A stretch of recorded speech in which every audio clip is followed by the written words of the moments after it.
Poducer.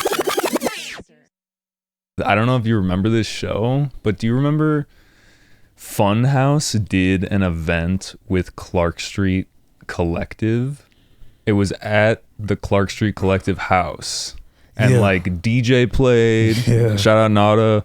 I did a little DJ set in like the side room, but that shit was lit. And I remember you were chilling upstairs. So like afterwards, I put my backpack upstairs and I came upstairs and like there's like a little chill area. And I just remember you were like producing and I was like, what is going on up here? Like there's a literal like full rager party downstairs and you're just upstairs like making beats. Yeah, I remember that shit, man. Damn, I didn't even know you was there. I was there, yeah. Damn, bro, that's crazy. Yeah, that house was crazy, bro. Living at that crib. It was right out, fresh out. I moved right out. It was right after I graduated college. Really? Yeah. Where'd you go to college? Wisconsin Whitewater. I played football out there. Oh, really? Yeah. Hell yeah. Got some national championships and shit. You're a big dude, so like I feel like you could play football. Me, hell yeah. I couldn't play football. Hell yeah. You could catch? I could catch. Hell yeah. Maybe. You could play football and shit. I played football, like soccer. Yeah. That was more my speed. Hell yeah. I can't do soccer. Our kicker on a football team plays soccer. He juked the shit out of my ass one day in front of the whole team. Bro, I failed like a motherfucker. I mean, that's the one thing. I got like speed. Yeah. But like I don't have much like driving force. Like I can't like tackle someone and really like take them out. Well, shit, let's go to Export. Be down the street. I've been trying to work out more and like get in shape. But that's a whole nother story. But yeah, dude, that party, man, that was a good time. Yeah. And I just was curious, like, you still doing stuff with Clark Street? I just got off the phone. That's who you, okay, so that's kind of why I brought it up. We were just, there's a little phone call going on before we got into this. But also, you know, let me just do a little intro. What's up, guys? This is Poducer, the podcast for producers. Today we're joined by Harry. Not Henry. Yeah. Harry, what do you do for the people, like, so they know? Oh, man. Well, now, if I was speaking in present terms, I produce, I sing, I rap, I make videos, and I'm an artist, I would say. Yeah. What's up with people calling you Henry? People been calling me Henry my whole damn life. Shit. Bro, I don't know, man.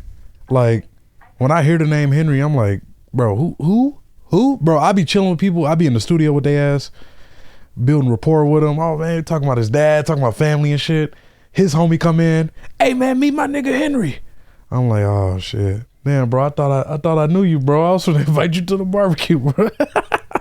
So what happens when someone calls you Henry that you're already, like, too far deep in? Do you have to correct them? Be like, yo. I mean, yeah, hell yeah, I still correct them. Because, like, it's just a habit now. It's such a habit, bro. I had to get it tatted on my neck.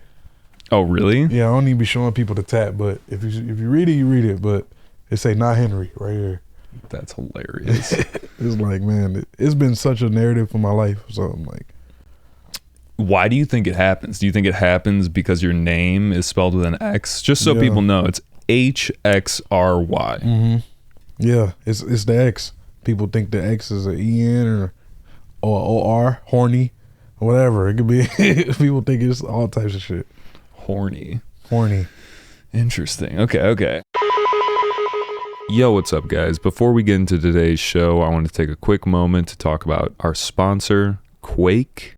As music producers and concert enthusiasts, we know how important it is to protect our ears. That's where Quake's Dub Muffs V2 come in. They aren't just any earplugs, they're a game changer. What sets Dub Muffs V2 apart, first off, their quality. They're better than any plugs I've ever used. I use them all the time. I have custom in-ear plugs. These are my main ones that I bring to shows. You get premium sound clarity, preserving those crisp highs and deep lows, all while safeguarding your ears from damaging volumes. And the best part, they don't break the bank. Quality and affordability, son. Let's talk customization. Quake knows one size doesn't fit all. That's why they offer two sizes. Whether you're at an intimate gig or a massive festival, dub muffs V2 fit comfortably in your ears, making sure you're protected no matter how long the show lasts. Let's face it, we've all left concerts with ringing in our ears. It's not good, but it ends up happening. But it doesn't have to be that way. Protect your ears while enjoying the pure sound of music with Quake's Dub Muffs V2. As a special thank you to our listeners, Quake is offering an exclusive discount. Just use the code POD15 at checkout to save on your first purchase. As a motto of our show, make sure you protect your ears. Also, I just want to let you guys know before we get back to the show, shameless plug, we are doing our first round of merch. They are green corduroy ball caps with the Poducer logo embroidered on them. They're pretty sweet. They cost $35. And if you purchase one, it really helps us out to keep doing what we are doing here. You can find a link to purchase one in the link tree on any Poducer social media. Like I said, your support really helps. Okay, sorry, shameless plug. We'll get back to the show. I saw that you were described on your Spotify page as, let me just pull this up so I get this correct. It was, you can call him sexy, funny, ambitious, swaggy, or even Mr. Freeze. Just don't call him Henry. Exactly. We could add Horny to the list, maybe. We could add Horny to the list. Okay. Pretty horny, man. I'm kind of curious about the Mr. Freeze part. Yeah. Where does that come from? Man, Blaxploitation, like 70s. My dad fucking super into funk, super into the shit of his time, for real. And like, he's such about it. Like, I used to think Sanford and Son, I look at Sanford and Son and it's me and my dad right there. You know what I'm saying? Like, he put that shit into me so early on. Even now, like, he's still sending me 70s tracks, like, as I was walking over here. You know what I'm saying? It's like, and then one day I saw an interview from Muhammad Ali, and he was talking about his fight with Joe Frazier. He was like, man, I'm bad. It was like he was rapping low key, but he was just talking himself up. He was talking his shit. He was like, I'm bad, I'm fast. I'm so fast that last night I turned the lights off and I was in the bed before the room was dark. That's how fast I am. You know, he's talking his shit, but it was in this way. I was like, man, I feel that, like, I'm Mr. Freeze. You know what I'm saying? Like, best believe I'm on the scene, making the scene. 0 degrees. I'm Mr. Freeze. I make him sneeze more than the breeze. You best believe I'm making moves. I'm on my grind. I'm breaking rules like Mr. Freeze riding some skis more than the breeze. You best believe. You know, I'm talking my shit same type of way. And Mr. Freeze was just something I landed on. Like, Mr. Freeze, you know, Mr. Freeze don't get cold. Cold as ice, though. Yeah. Interesting. Okay. Yeah, I just wanted to clarify that just for the audience, just in case they were also seeing this. Mr. Freeze. Word, man. I want to get into some of the origin story stuff that you were talking about, like with your dad, with the funk stuff, but also, I just want to say, like, it makes sense if you go check out Harry's page. Like, there's a very, you know, like, old school aesthetic to the imagery. There's definitely a lot of funk going on in the music with, like, a new spin. Yeah, I mean, I'm just curious, like, I guess let's get into just that whole aspect first. Like, is that why you do it still? Like, that you have that aesthetic going? Because you have, like, a whole album or an EP that's, like, old school, like, super fly looking. Mm-hmm. Yeah. What was that one called? It's really, it's coming.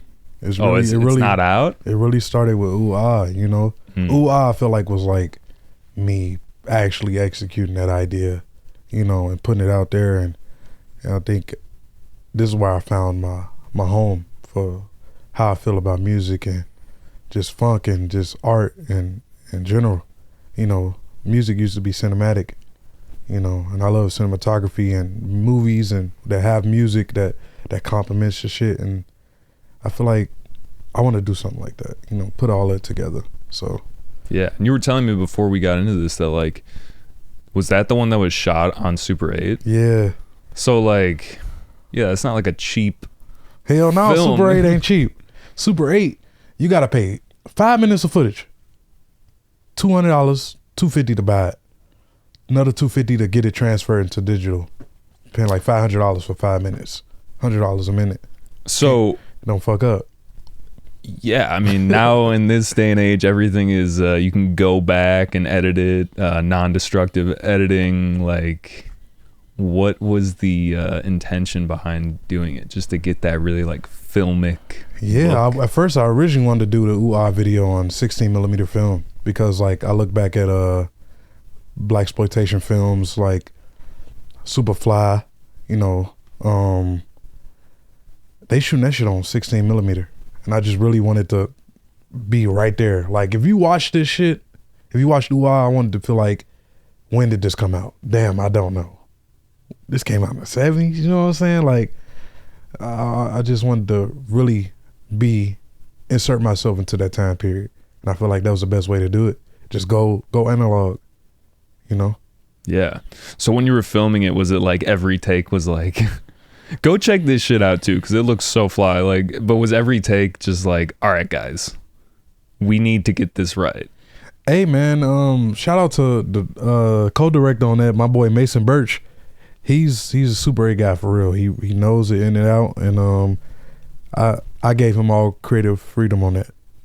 He shot what he shot, and he got everything that he needs to, and I trusted him just because I was looking at his work and everything. So I was happy with what he gave, and it all just worked out like exactly how I wanted it to. So that was dope. Yeah. No, Yeah, it looks really cool, man. And like, is that kind of the vibe going forward a little bit? Like funk forever. Yes, funk.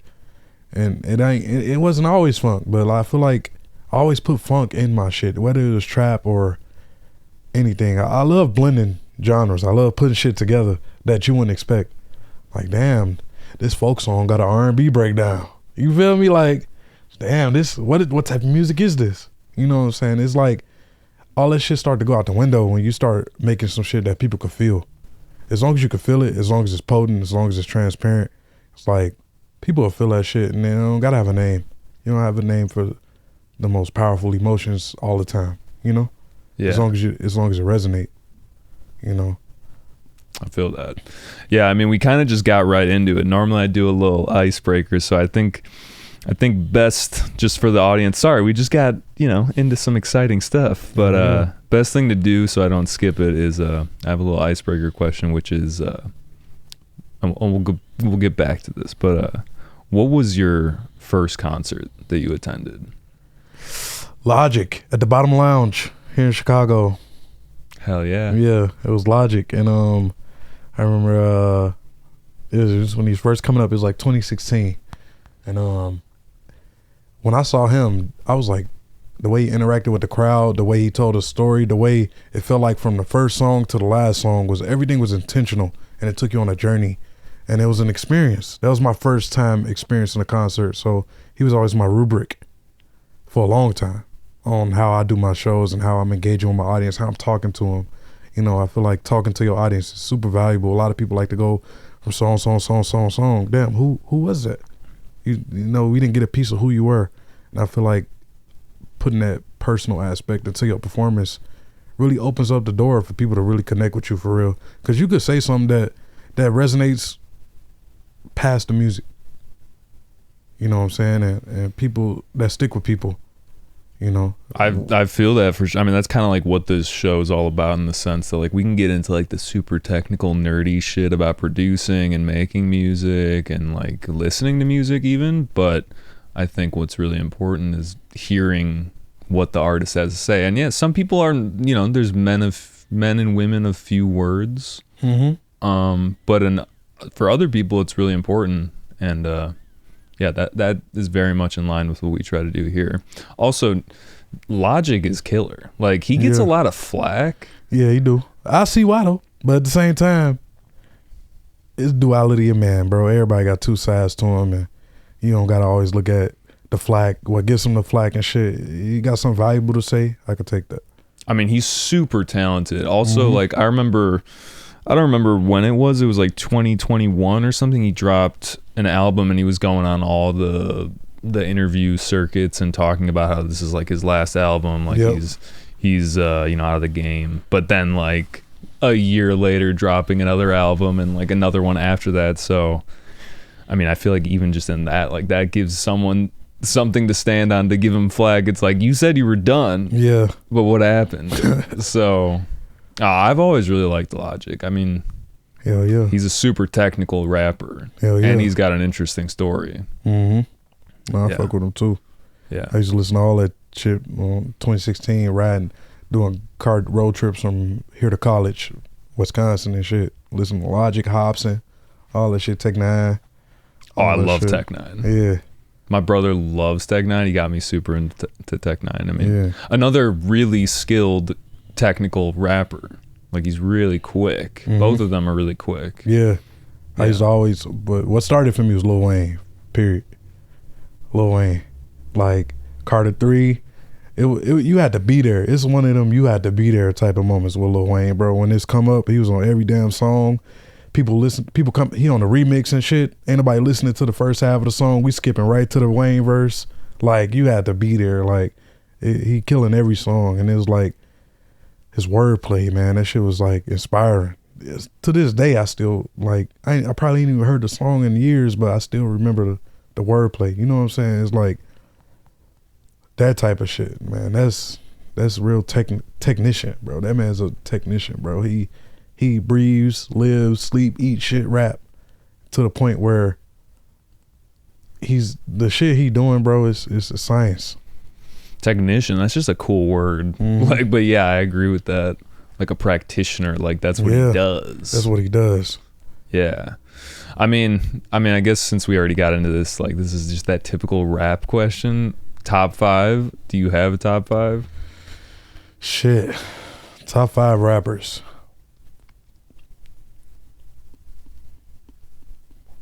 And this is like it's important to think about it because people are listening like, he better not say this person, otherwise I'm gonna give him shit. Hell nah. Lil Wayne, Twista, Kanye, Andre 3000.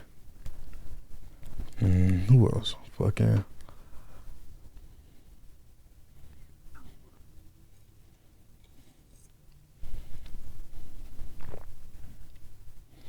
Fuck. Biggie. That's a good list. Yeah. Hell yeah. I feel like it's just like once we start talking about rappers, you got to ask the question.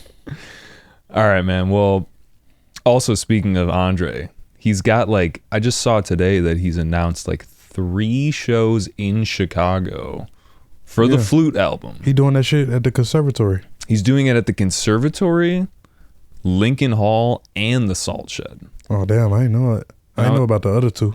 Yeah, I mean, that's what I just saw today. I mean, I got to do a little bit more research, but if he's really doing 3 shows in one city, like, shit, I got to go see Andre. Who does that? Shit, Andre. He can do that.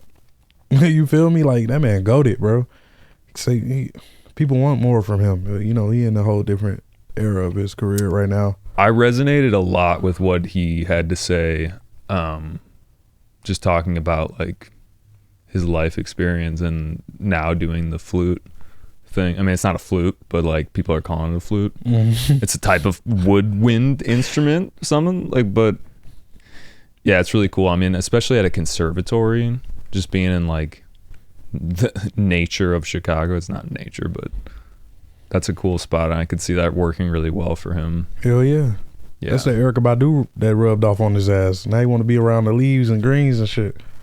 I mean, he's already done so much. He's already proved so much that it's like when you have a career like that, you don't even need to do much more. I don't think. No. I mean, he already in my top 5. He don't got to do nothing else. Yeah. So exactly. I feel it. Let's get back to like some origin stories because, you know, people might not really know this side of you. You know, how did you get into producing music? Yeah, like when did you start? When did you know that this was a career that you wanted to follow? Man, I tell his story, but I was a sophomore in high school, and it was a senior in my chemistry class, and he was listening to music. He was like, I'm a rapper, you know. He showed me his mixtape, and I'm like listening. I'm like, there's some real shit. Like, it's recorded. You can hear what he's saying, all that shit.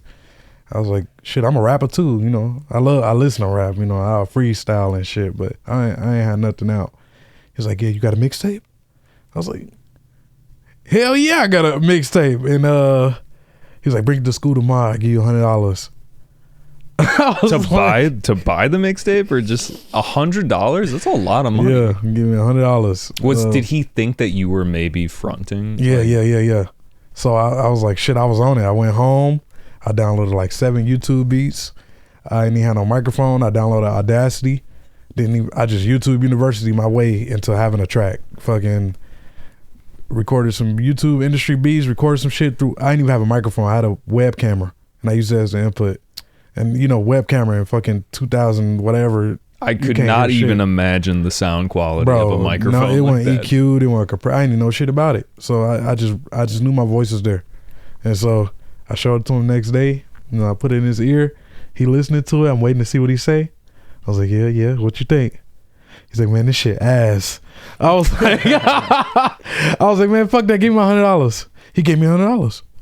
Wow. And wait, so, how old were you? And he had $100? He was a senior in high school. I was a sophomore. And so he gave me $100. So I could say I sold my first mixtape for $100. Nipsey Hussle.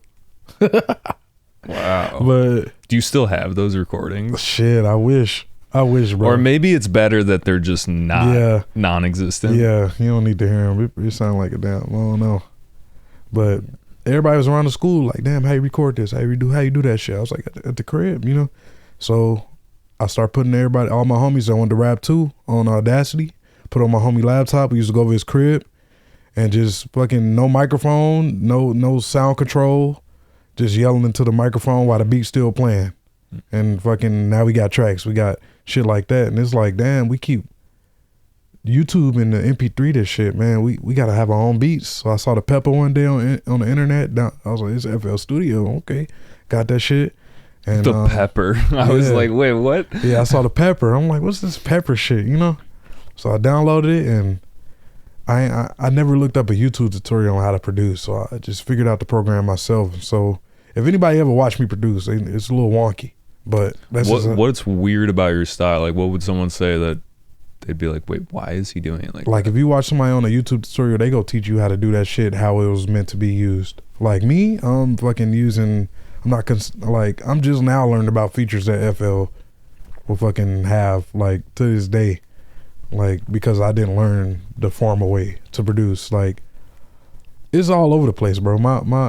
My projects in FL, you could look at one of my projects in FL, bro. It's like a damn E equals MC squared. That's what that shit look like on the board. Like a science fucking problem. Like it's convoluted, it's confusing, but you understand. Yeah, hell yeah. Yeah. So I think, that shit just been crazy. And so my homies used to come with like raps, but they have raps and stuff, you know, it'd be inspiring, writing shit at lunchtime, but it'd be like 72 bars. And I'm like, let's make a song. Let's organize this. Let's have a hook. Let's have a pre-hook. Let's have a chorus. So now I'm like, damn, I'm on my Timberland shit, you know? Like I'm working for other people and we making songs together. I never really thought about putting my own voice on it, you know, until once I graduated college. You know, I had a bunch of different styles under my belt. At that point, I was in Wisconsin, you know, out in Madison and Whitewater. Wisconsin really big on the EDM scene. So I digested that along with my love for hip hop and rap. So I kind of blended that shit together. My mom gave me a love for R&B. So I really felt like all of this shit together, became my like recipe for how I was making my music. And so having the homies there, we composing shit that ain't nobody heard before, just a blend of all different type of music. But I always wanted it to be polished. I used to be digging on SoundCloud when I found out like, damn, like, you know, black people do this shit too. I found out about Soulection, all that shit. I'm like, damn, you know, and it was more inspiring and just a motivation to get out there and figure out who know who, how they know each other, connect the dots and build a community. I started a group chat when I was like really getting down with production. It's called Black SoundCloud, and to this day got people in there still talking. Like it's like a 8-year-old group chat now. You know, Really? we got fucking Lil B in there, Monty Booker, Kayla Maestro, Ram Deful, fucking Jay Versace, like just all these dudes in there, and I just Sango, Graves, fucking just getting all these people in this group chat to just kind of form a community and support each other because it wasn't really out there at the time, you know. So me and Kayla Maestro started that group chat, and it's still going to this day. Still hit them up, and even just last year I went to LA at the end of the year, like December or November or something like that. Went to LA, and I met up with some of the guys that I started the group chat with. Rom, Kayla Maestro, Deffy. And I was like, damn, like I finally get to see y'all in person. So it was a cool full circle moment. You hadn't met them before in Nah, I person. just knew them through talking online for years. Those are not small names to throw around either. I mean, like maybe at the time when you started it, it's also funny to me that like SoundCloud, now the app on your phone is black and white. Yeah. So you started the movement there. Hell yeah. That's literally what if you could probably Google it. I mean, you could probably search on SoundCloud right now. It's called Black SoundCloud. And we took the logo and we just made it black and white. No way. And then they literally did that. Yeah. That's so funny. Yeah. Damn, dude.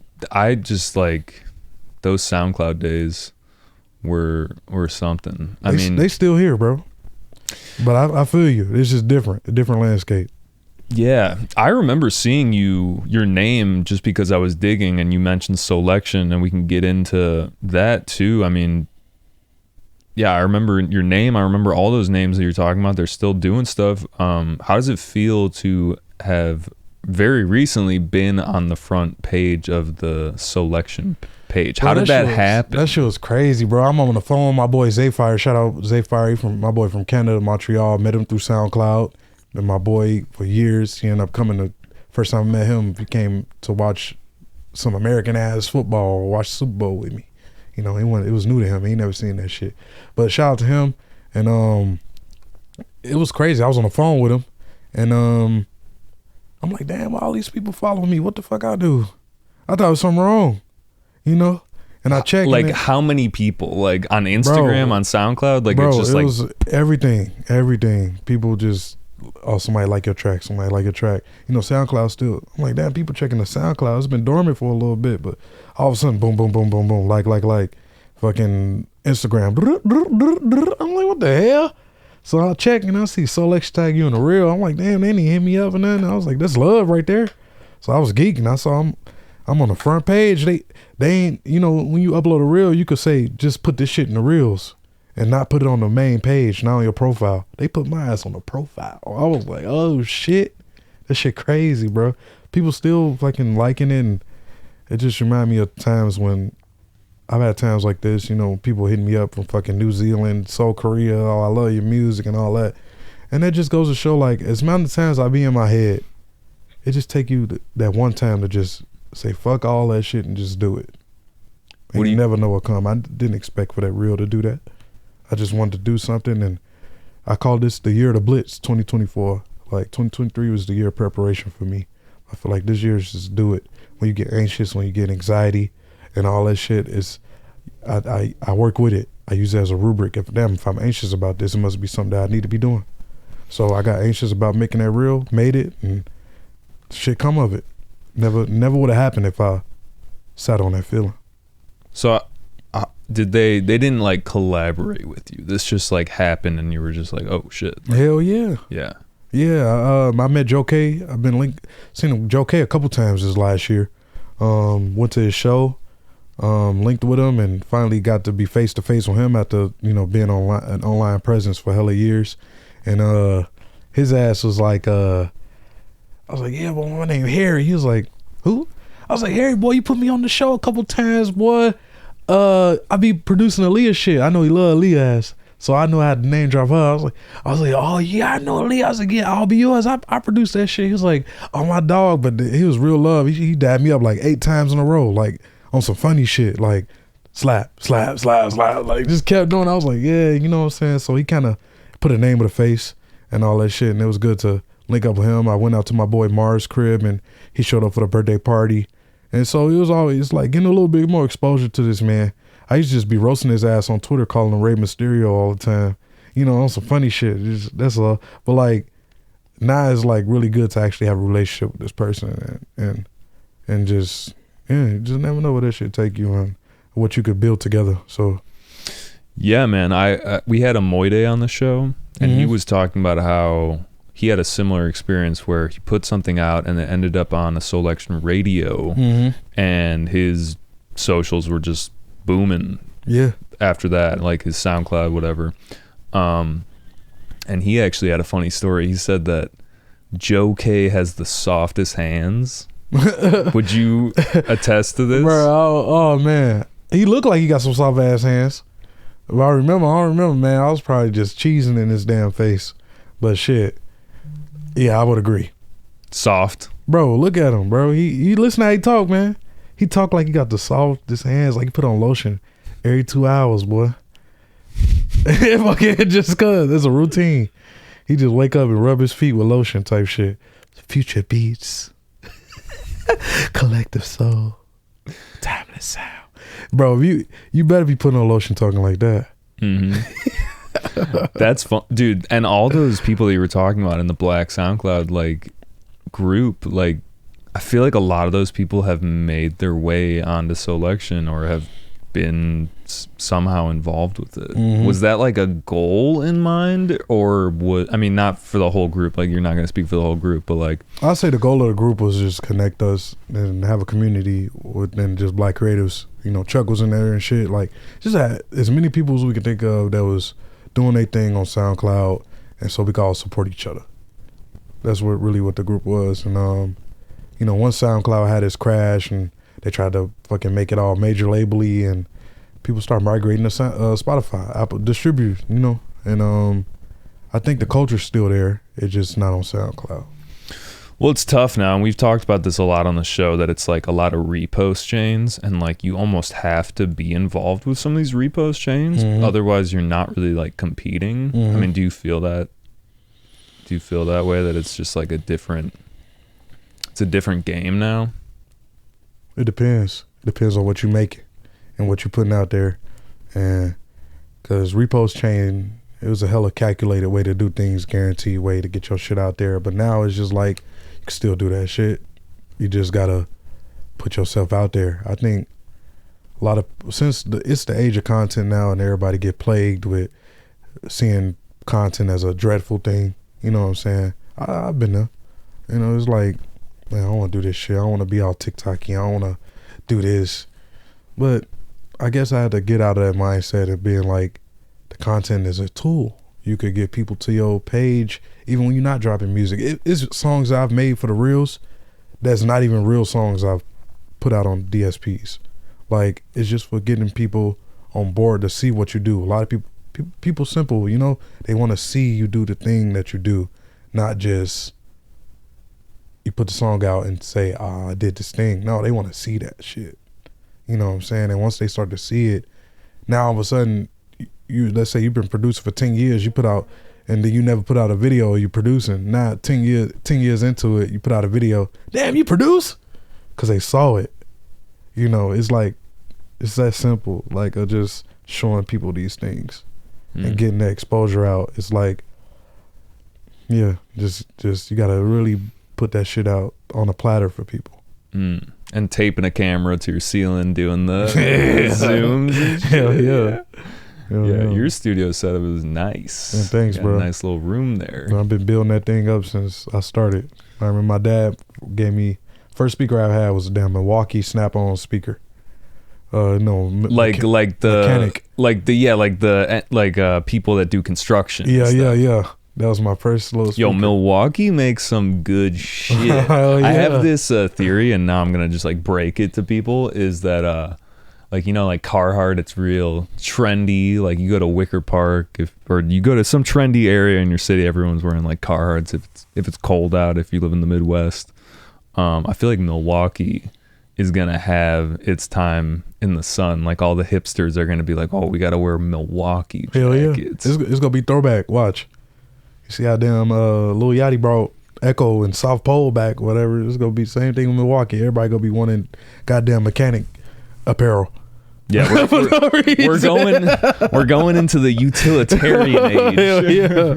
Hell yeah. I can see it. So that was your first. It was like a Bluetooth speaker, or like it had a little aux cable. Aux cable's like this long, so I was stretching the fuck out of it trying to plug it into my laptop, and then I saw on Facebook Marketplace in my college town somebody was selling a KRK speaker, just one for $20. That's a deal. And I told them I only got 10.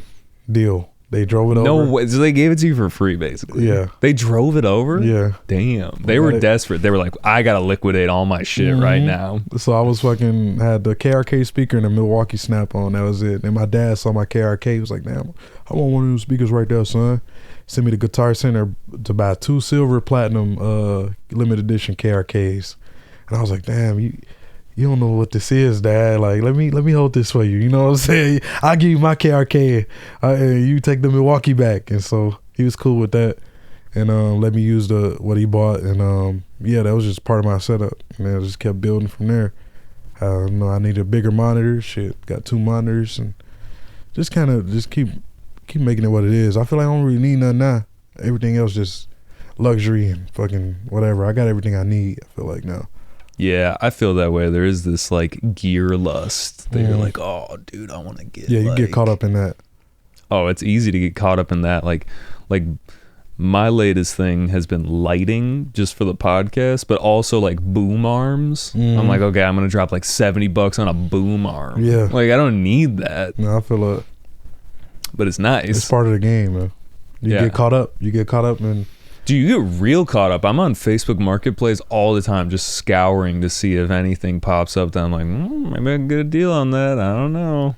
I was just looking yesterday. I was looking for a little different rig for my videos. You know, it's called a snorri cam. And you know the cam is. You've probably seen it. Oh, is that the one where it's a webcam, but it looks better? No, it's like a cam where it's in front of you. Okay. And when you move, it moves with you, but your hands are free. Oh. So it's like POV. You usually see it in a movie when someone's drunk and the world is spinning, but they're in the center of the frame. It's like, damn, I wanted one of those. It's $200 to get that shit. So I'm like, okay.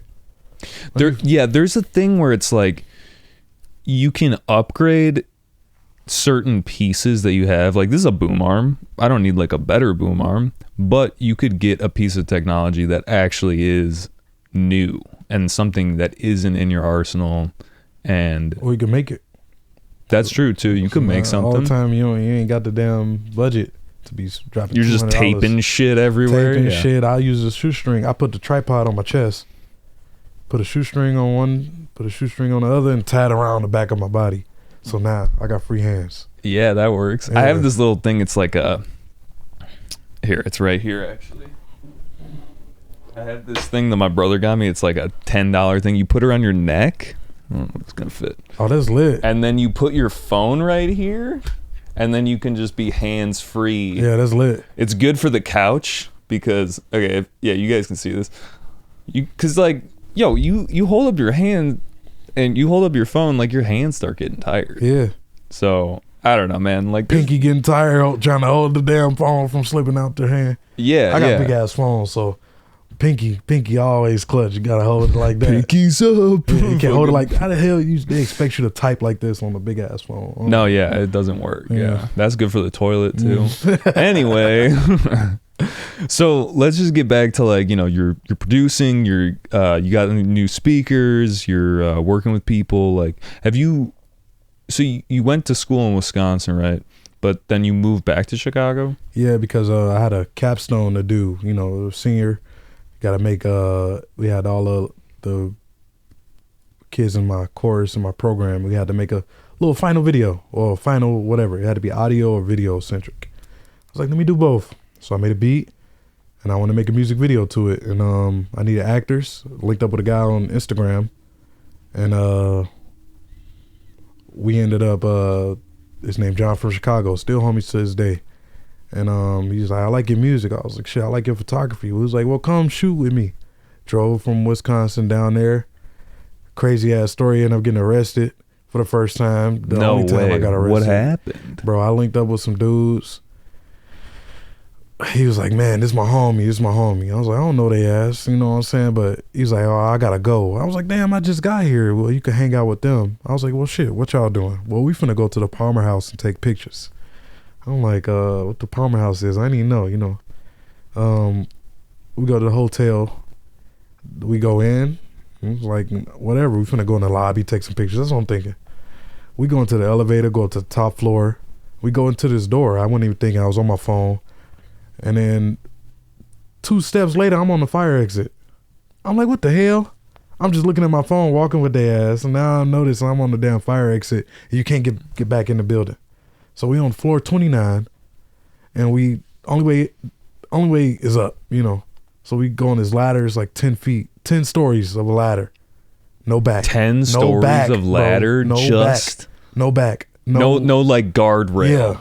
So we just up the ladder, scary as hell. I'm like, and you're fuck. already, the Palmer House is a big ass skyscraper hotel. Yeah. So everybody going up there, and I'm like, shit, I'm last in line. And as soon as I get up there, it's some motherfucker that didn't climb the ladder with us, some Mr. Mosby looking motherfucker. I'm like, oh shit. He flustered, bro. He's same age as us. Like, what you guys doing up here? We caught. You know what I'm saying? He's like, people come up here to kill themselves. And I'm like, oh, Jesus. Damn. Yeah, bro. He was so flustered, bro. He just took it to the extreme. And then one of the guys I was with, he's like, well, I'm a photographer with Nikon. I came up here to test out their new lens and all that shit. He was trying to finesse his way out of it. But dude wasn't going. He called his homie, brought some handcuffs. So I'm handcuffed to some dudes I just met.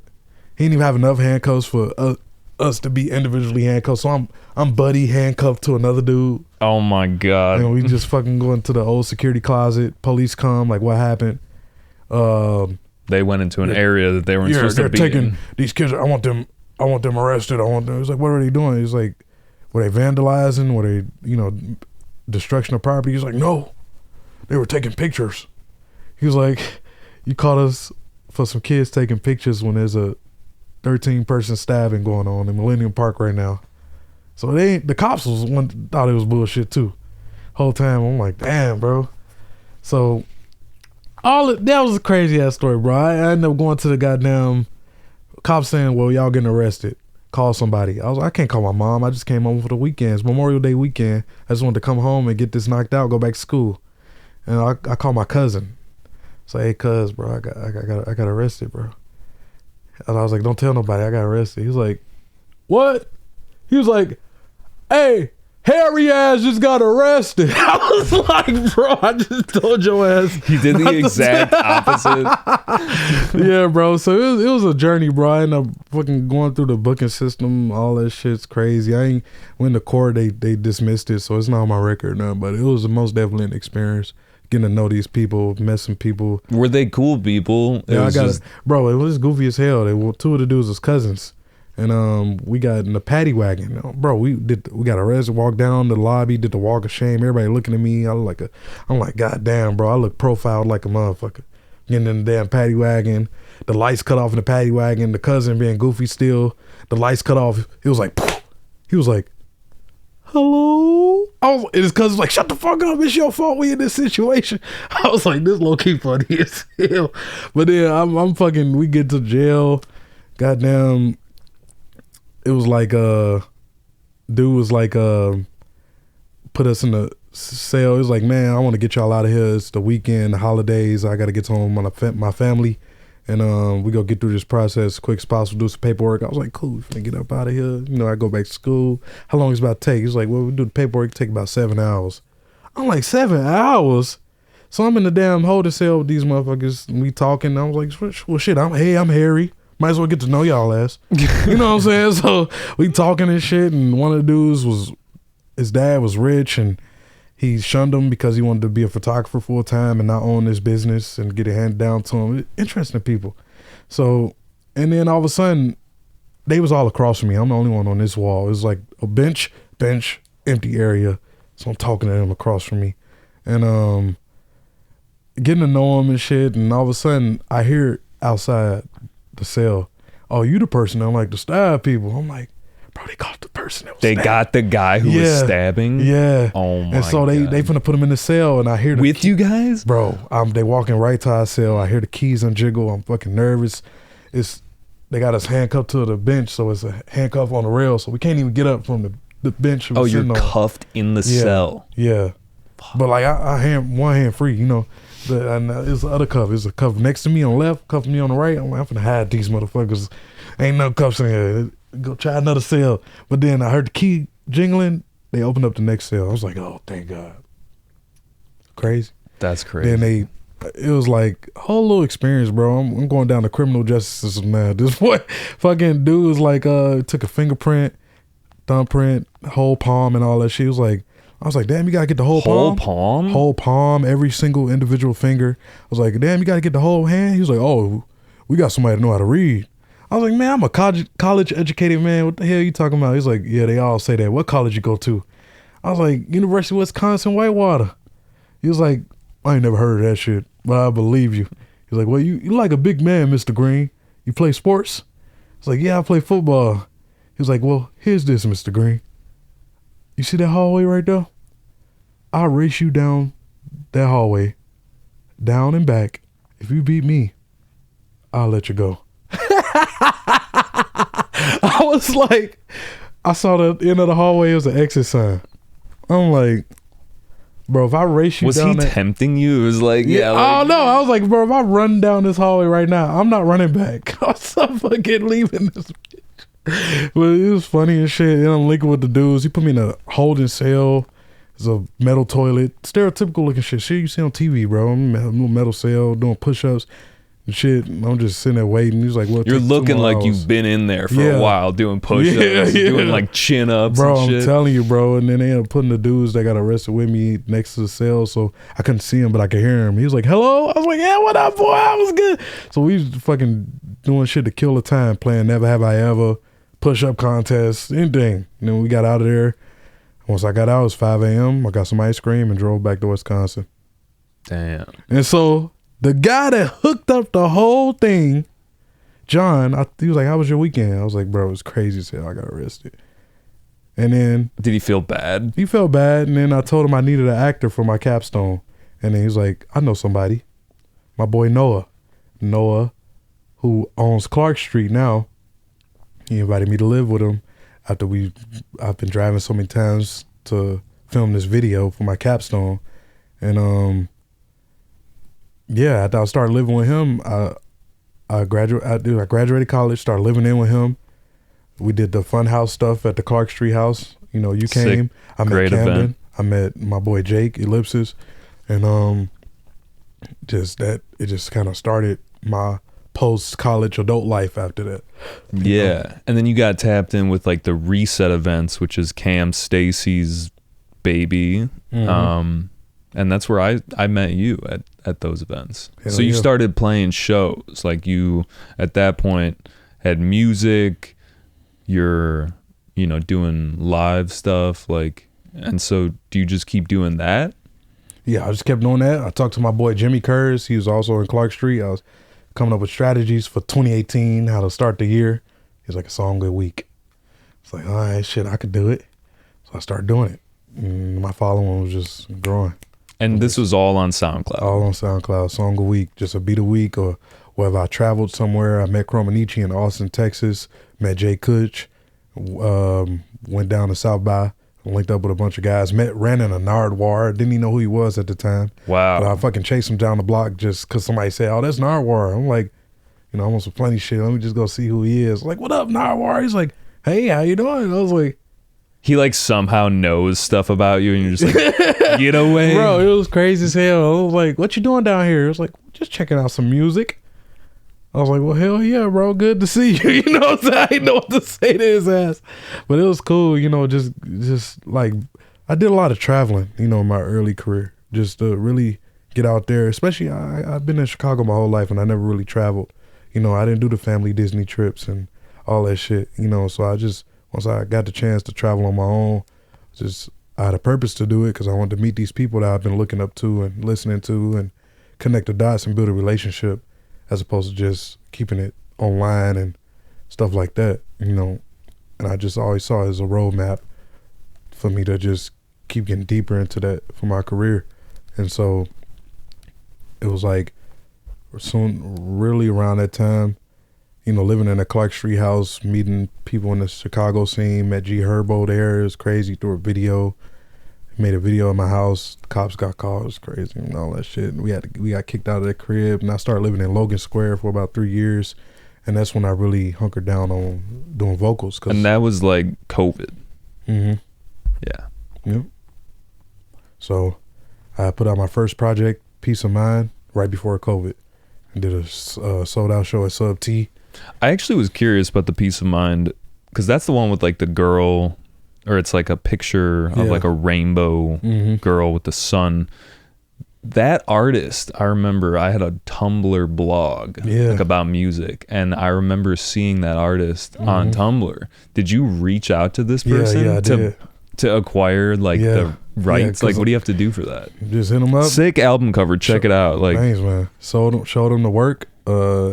Was just like, man, how you feel about, you know, I like your art. He's like, I love the music, and said, would I be able to use this? You know, I really feel like it like captures how the project feels. Very warm vibes. Yeah, because he gave me the original image, and I kind of edited it after to get more of the color palette that it is. But yeah, he was good with me using that and everything. Nice. And that's like an album, right? That's little like EP, my first EP. Okay. The first song I ever sang was Reasons. And before that, I was rapping, you know. I was like, damn, I done organized and arranged songs with so many of my homies. I was like, shit, let me rap, you know. That's why I started anyway. You know, that's what got me in the whole journey. So I started rapping, doing a little shit, but I was afraid to put my name on it. I was Cartel Beats, and I thought it was going to be a collective of producers, you know. Cartel Beats? Why Cartel? Because it was a group. Shit. It was a group. So I thought it was going to be just a network of producers, and we all together.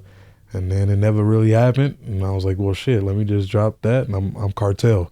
So I was Cartel for like a year. And I was like, damn, all these aliases and shit, and it's like, I feel like I'm hiding. Even when I put out the rap music, I never said it was Harry. It was like Lil Bokeh. Some other guy, some mysterious man. It was like all this mysterious and shit. It's like, just, I'm being too shy. You know, I just wonder. Is that stuff still out there? It's still out there, yeah. It's still out there. I didn't even know about it. I gotta go check it out. Yeah. Dummy, Doofus, Imbecile, like my rap tracks, you know. But I was like, damn, I'm tired of hiding. So let me change it to Harry. And I was like, shit, HXRY is kind of too formal. HXRY. That's me. Mm-hmm. I remember there was this guy named Hans, I think it was too. You remember him? Yeah. He was kind of like a Soulection type dude, or like those kind of SoundCloud beats. Yeah. The X in the name, that's like, it's definitely a thing. Let's just put it that way. Like, hell yeah. It's out there. And now people think it's Henry and Horny. So I'm like, I'll deal with it. It's better as long as you're saying something, shit. As long as you're saying my name. Well, so it is your name at least. So it's like there's really no like. Yeah, it's not Harold, no Harrison, none of that. It's Henry. Yeah.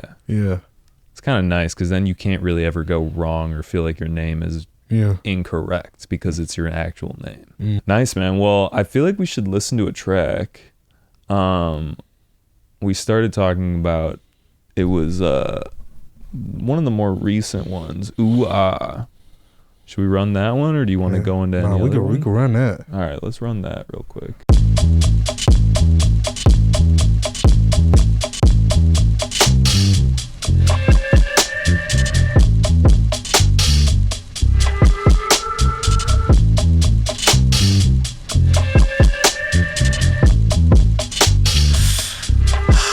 You got a pillow tight. Shook the heart away, I put it down. They got you very high. If you want to tell me before you feel it now. Sit your ass. Oh yeah, take your chance. Oh yeah, baby, don't make plans. Oh yeah, and you gon' notice that I'm not just talking shit.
just wasn't talking shit, girl. Cause when I slide, you know,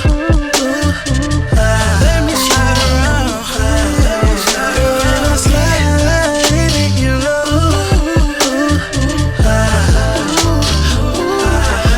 that's what you show. How the way I put it down. So if you want to tell before you feel it now. Cause when I slide, you know.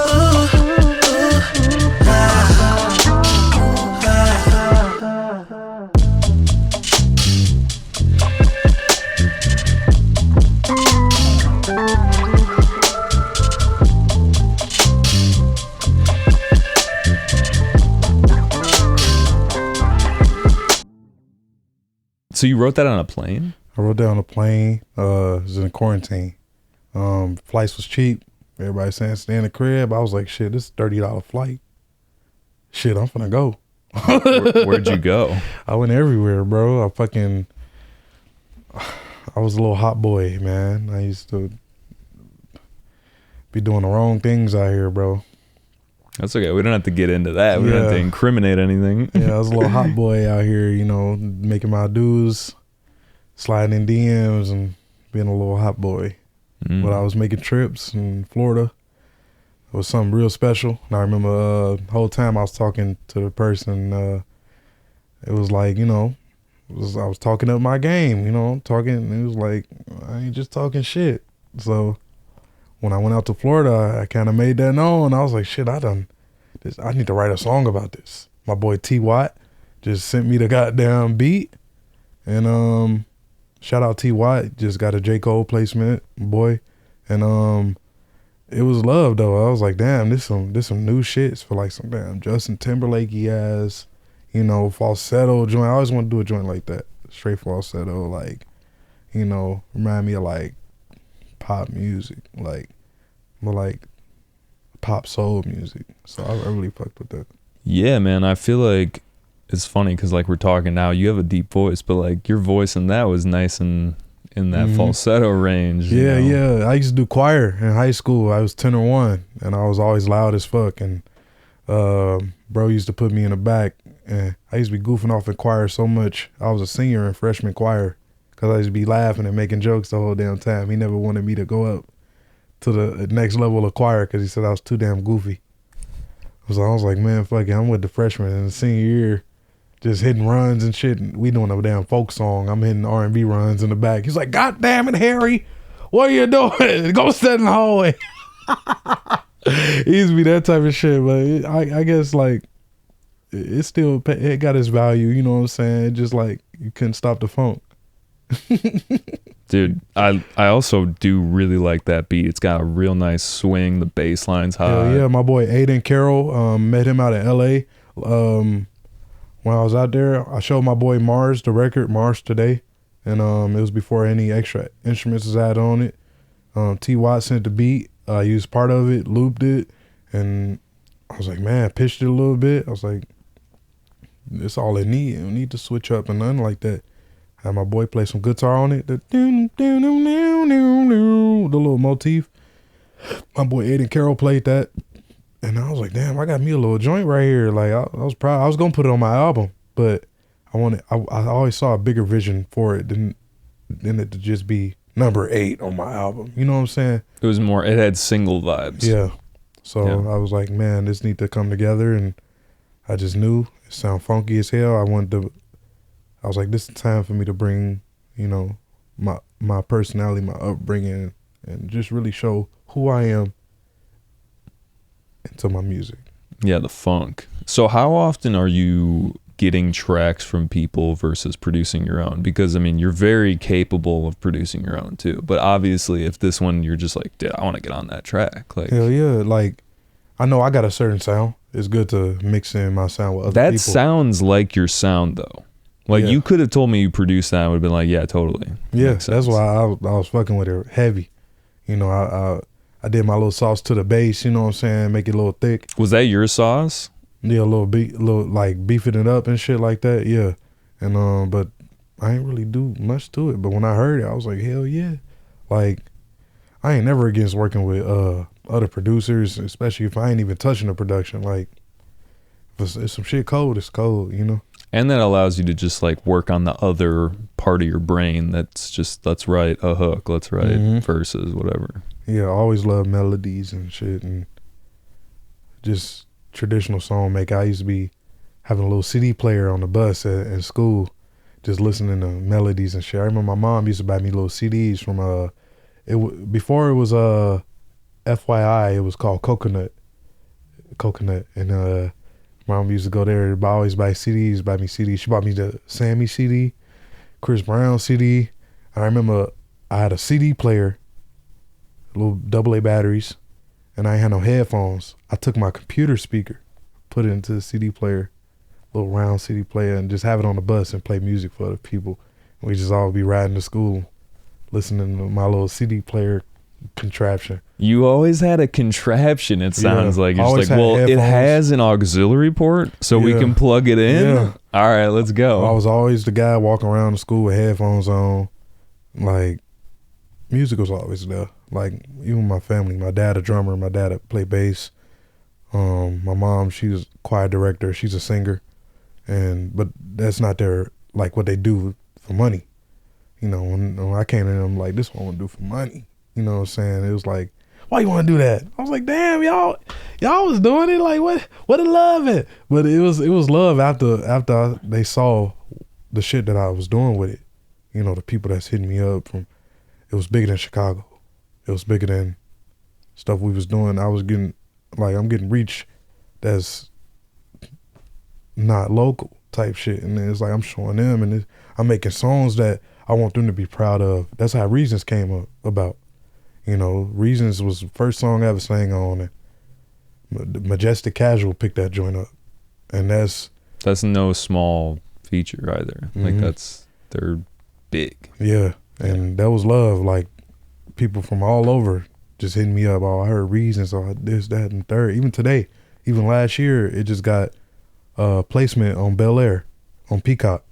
Fresh Prince of Bel Air did a reboot of their series. They just and you guys had a party, right? You had like a listening party or a watch party. Yeah, it was like a little, I'm like, damn, song I made 4 years ago, still getting love. And it's like, that's so weird how like things will come back up. Like, I think about, there's that song that was in that movie Saltburn that's like, I can't think of the words. It's like the dance floor. Oh man, I can't think of it. But it's weird how like that song's old, but that shit's popping off on TikTok. Hey man, right now. I think when something's out, it's always out. Like, you can always promote it. It's like, it's murder on the dance floor. That's what the lyrics think were. about fucking Billy May, Shamwow. They didn't just tell you Shamwow was a thing one time. Shamwow commercials been going on for years with another fantastic product. You feel me? It's always like a reminder, like Shamwow's a thing.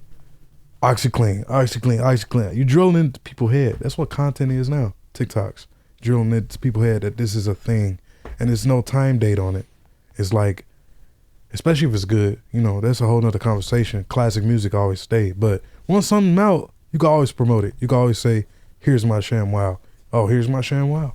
Here is my Shamwow. You know what I'm saying? It's like, oh, that's his Shamwow. Some many people may have not seen your Shamwow, but you get the opportunity to keep reminding them once you say, oh, here's my Shamwow. You know what I'm saying? I feel like shows are also a great opportunity to like hear the catalog. Mm-hmm. Yeah, I'm curious. You were talking about like how, you know, your parents didn't do it for money and you want to do it for money and take it seriously like that. I'm just curious what the game plan roadmap looks like for actually, you know, monetizing off of it. Like, shit, man, it's been a journey.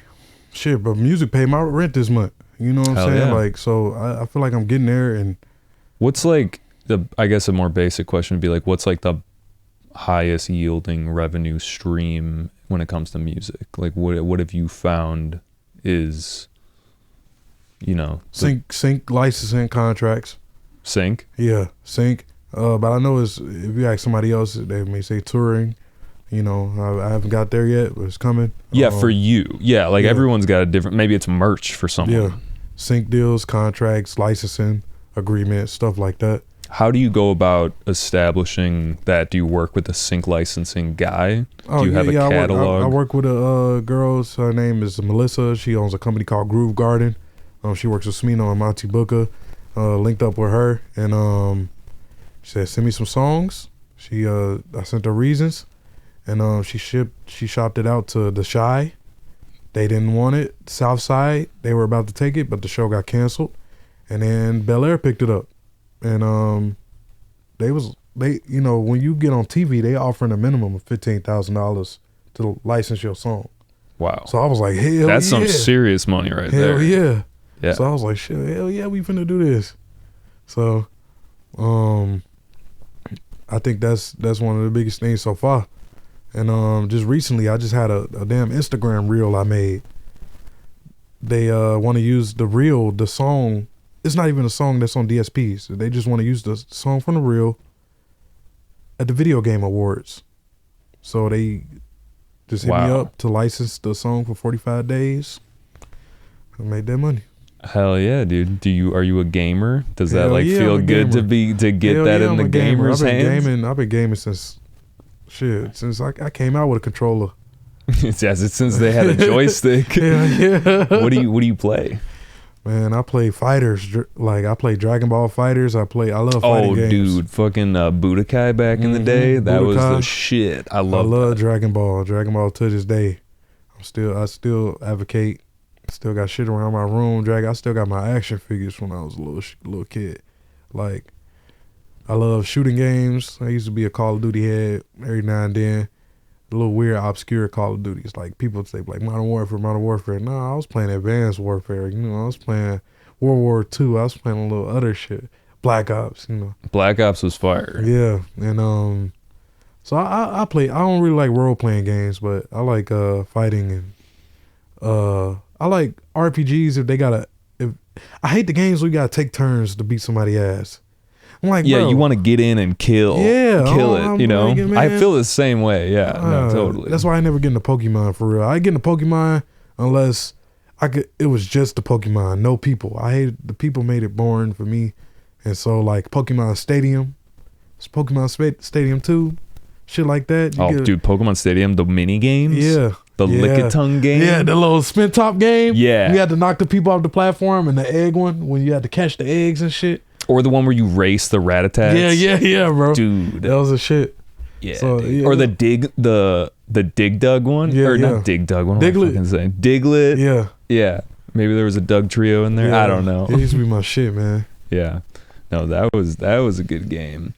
And a good era of just like video games. I totally know what you're talking about when it comes to role-playing games. Like I saw this Instagram reel, TikTok, whatever, like little short that was like me playing video games when I was a kid, and it's just like, this is the best. I'm gonna do this all day. And then like me as an adult, like, what are you doing? You should be making money. Where is the money? Like, you know, it's hard to get out of your head. And I feel like that's a similar thing with music. It's like you can do it for the love and just have fun with it, but then, you know, where's the game plan for like, well, you gotta make some money. Yeah. I mean, there's a certain point where like, you know, if you want to keep doing stuff.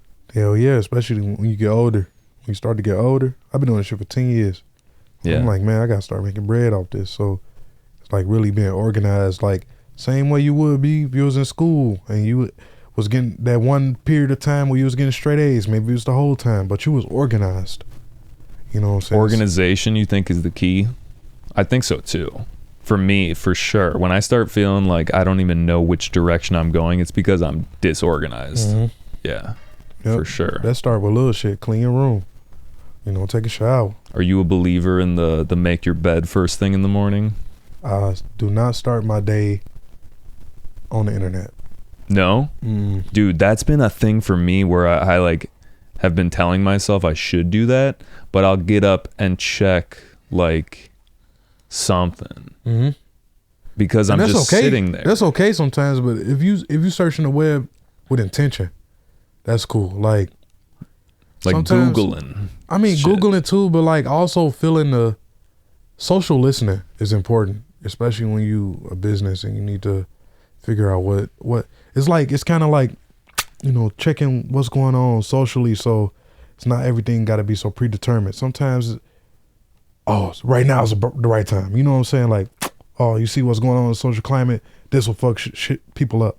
This will be crazy right now. So it's okay to indulge in media and consume media as long as you know that you're just doing it to figure out what's in the air and where the climate is. So when you make your move, it's kind of going against that or something that's not expected from what's going on in the present.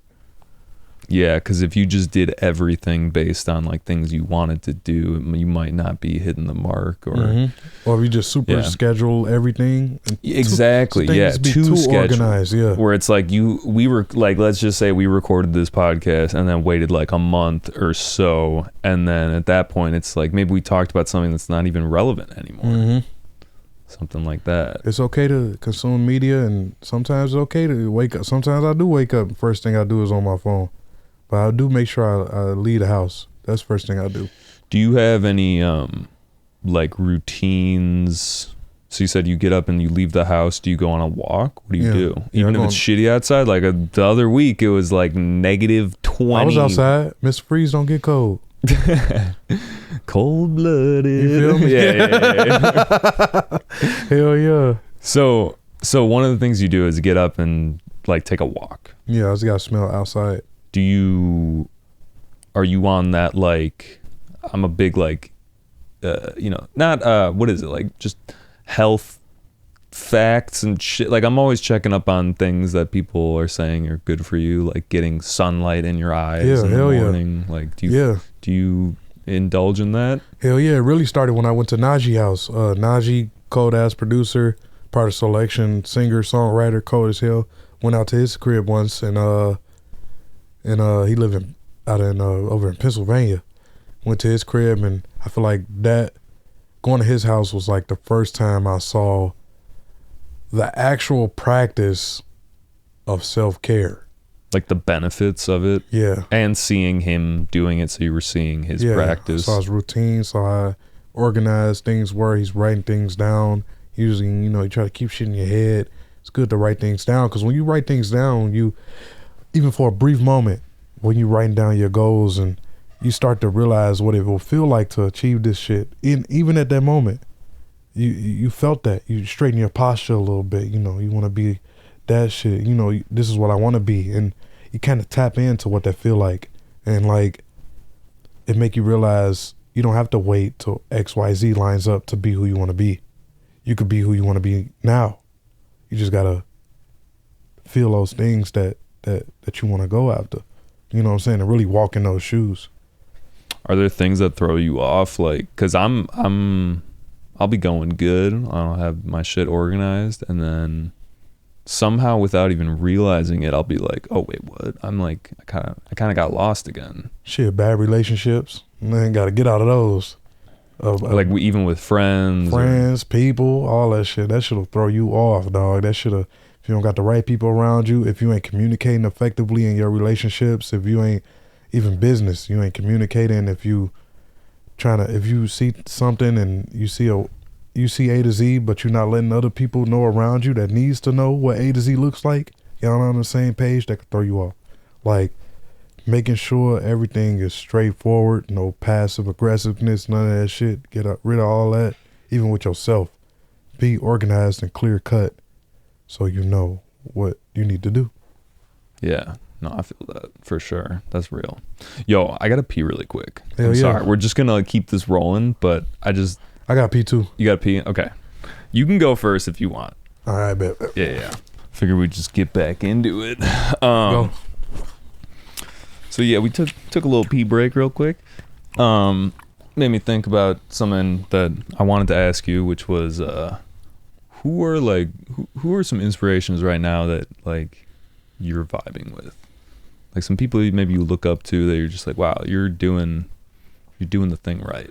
Shit, my boy Mars today, that motherfucker own a house for music. You feel me? So that's a goal right there, self-sustainability with music. Like anybody who's doing that, like that's something I aspire, to reach myself. Shit. People that kind of have like a long trajectory type of deal because they've set themselves up. My boy Romderful, he's another, same like me. Like, he's a vocalist, he's a producer, and he does a great job of showcasing all of that shit. A lot of people be like, you doing this, you doing that, you confusing your audience. Hell nah, like, he does a great job of making sure that they understand what he does, and like, that's inspiring. Chuck Sutton, you know what I'm saying? Yeah, shout out Chuck. Yeah, I don't know Chuck, but like some of these Ableton tricks and tips are just insane. Like, I need to get on that. Yeah, that motherfucker, that nigga should work at NASA, boy. yeah, he's technical with it. Hell yeah. Yeah. He a real technician. For real. Technician. Yeah. Yeah. And just even in the R&B space, some guys that I just see doing their thing. I feel like once I decide to go into R&B, I got a whole new set of peers, and so it's just like seeing what these guys are doing and what the singer-songwriter space are doing. Fabo, shit, Reggie Beckton, Merges. She's out in LA working with my boy Mars. She's killing that shit right now. Kaylin Ellis, The Count. Yeah, those most definitely guys that it's really the work ethic that's inspiring, Yeah, The Count is ridiculous. He has so much music. Stay tuned. Me and The Count. Oh yeah? Nice.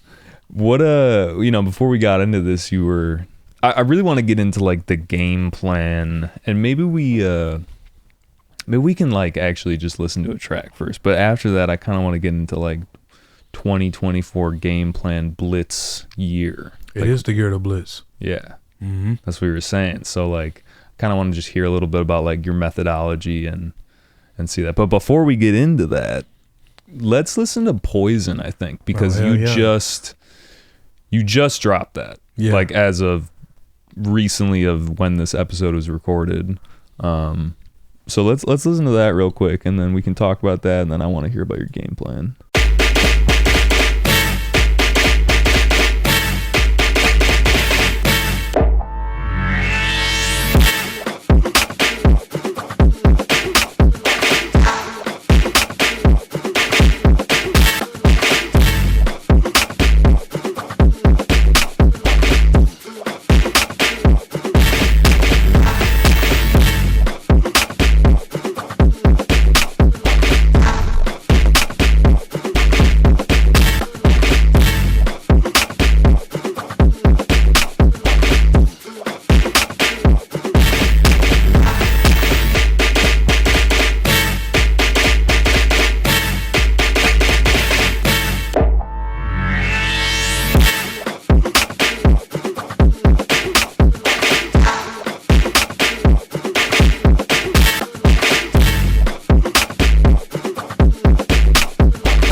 I love sampling. Before I knew synthesis, before I knew how to fuck around with waveforms and all that shit, I was always sampling. That was my synthesizer, sampling. And to this day, still sample. Like, I ain't no shame in that game. Like, I love sampling. And it's like combining different samples from one thing and this thing, and they not even related to each other, but they sound good together. Shit like that, Like Tell Me Something Good by Shaka Khan. Tell me something good. You know what I'm saying? And this is one little breakdown right before that hook start, before the Tell Me Something. It's like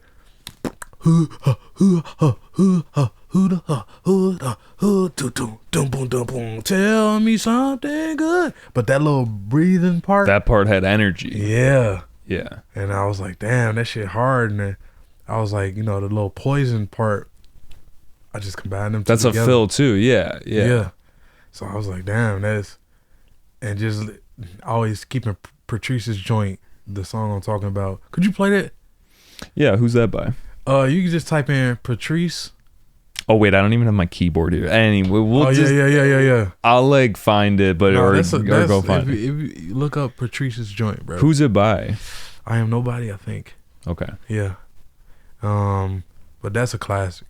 And yeah, that was like I still listen to that shit today.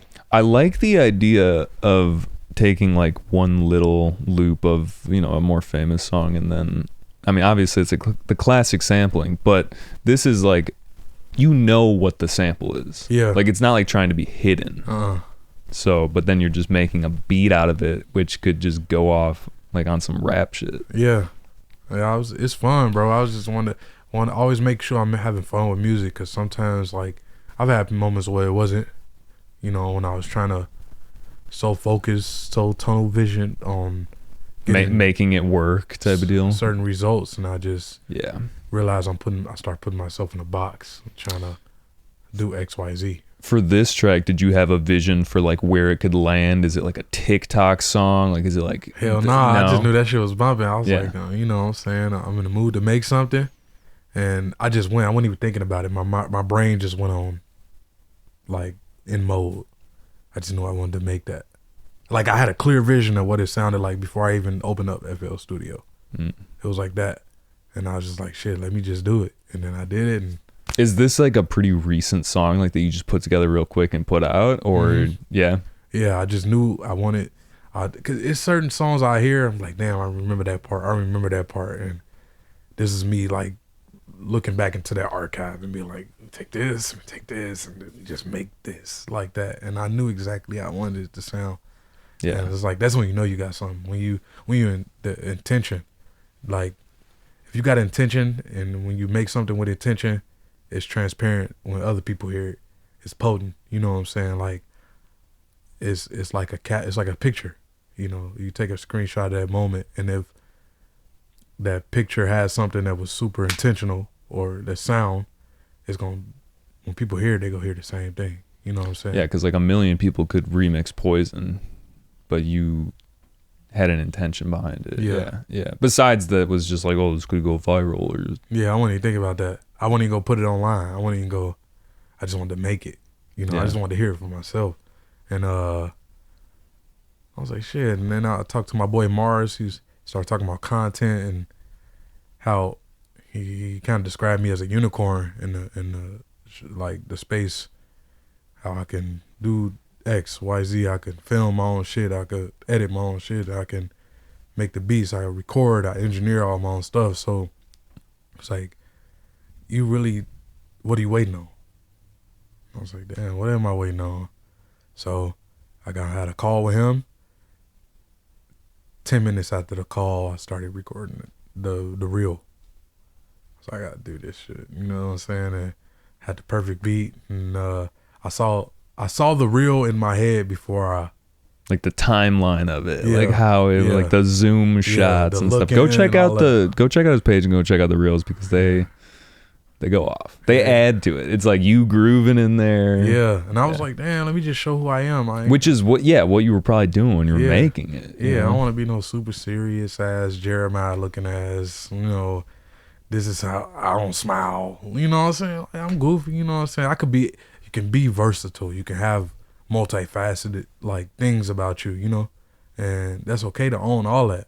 You know, it's just different times for different things. You know what I'm saying? So how does that culminate into like game plan? And you can drink. Mm-hmm. You can drink your beer, take a sec.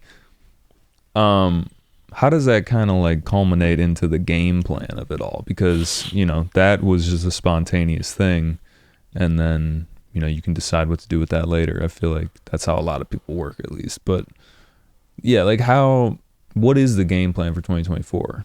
Shit, activate the people. Get them in, let them know what I do. Get people noticing. It don't even got to be centered around my releases. It don't even got the content. I feel like the content just bring people in with what I do. And so that makes me like fall in love with what I do, because it's not so thought out and so stressful. All this release, I got pitch it, fucking doing all this shit. No, I'm just make something because I feel like making it. and I love cinematography, so I love filming, like, and just coming up with different ways. So it's just two things I love that I could put together and do for fun, but it also showcases what I can do, and that brings people to me, and hopefully, you know, they keep enjoying the content, bringing more people in. So my thing is, like, when I do drop music, they're already there because they was there for the content. You know what I'm saying? So when I drop the music, it's like people have already been activated by what I've been posting.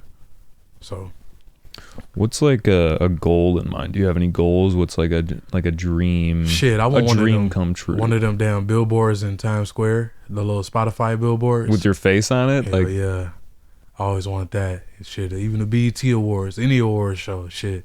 Like, but it's really just like,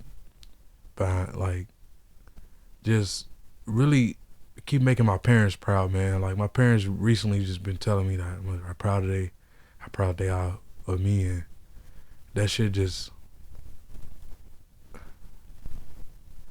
made me. It undoes so much shit that I thought had been done, you know, or whatever had been done by upbringing. Because, you know, when you get older, you start looking back with, you know, retrospect about how you was raised and all that stuff, and you kind of, some people still hold it. I don't hold on to anything, but, you know, some people, you go through that. I've been through it. You hold on to things about your parents, but it's like, at the end of the day, you just want some love from your parents. So it's like, to make something that's from me, you know, not them telling me I should do this, you should be a doctor, and I was good at being a doctor, I made my dad proud. No, this is something that came from me. I want to do this. My parents proud of me. That mean the world. Yeah, I feel like the sky's the limit when it comes to that, like, just continuing to make your parents proud. Hell yeah.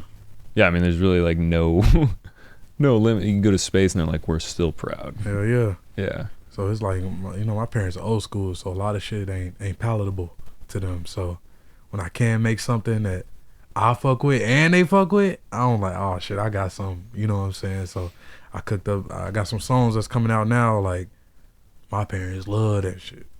Yeah, what's on the release radar? Is there anything you can talk about? Any exciting projects that you're like? A whole lot of shit. I spent the last year cooking up and just really working at home. I feel like it started at home. So I used to be working on a lot of studios and stuff like that, and you get a lot of cooks in the kitchen, and not always the best thing, but, you know, it's a great environment sometimes, but it's not always. That's not the only environment you should be working in. You know what I'm saying? You should be like working at home and just kind of finding your inner child. Like, I went through that in quarantine, eating cereal, watching Ninja Turtles, and really reconnecting with myself. I feel like last year I did that with my music, you know, figuring out why I started it and really just making music that resonated with me first before anything else, before what the goal to the song could have been, and just like really just like figuring out why I love it, you know, and what makes me love it. So I did that all 2023, cooking up, preparing. Could have been times where I was just, you know, it's like you on the sideline and you looking at the game and it's like, damn, I could make this play right now. It's like, nah, you gotta wait, you know. Get it together before you get in. So I feel like this the year of execution. It's the year of blitzing. You know what I'm saying?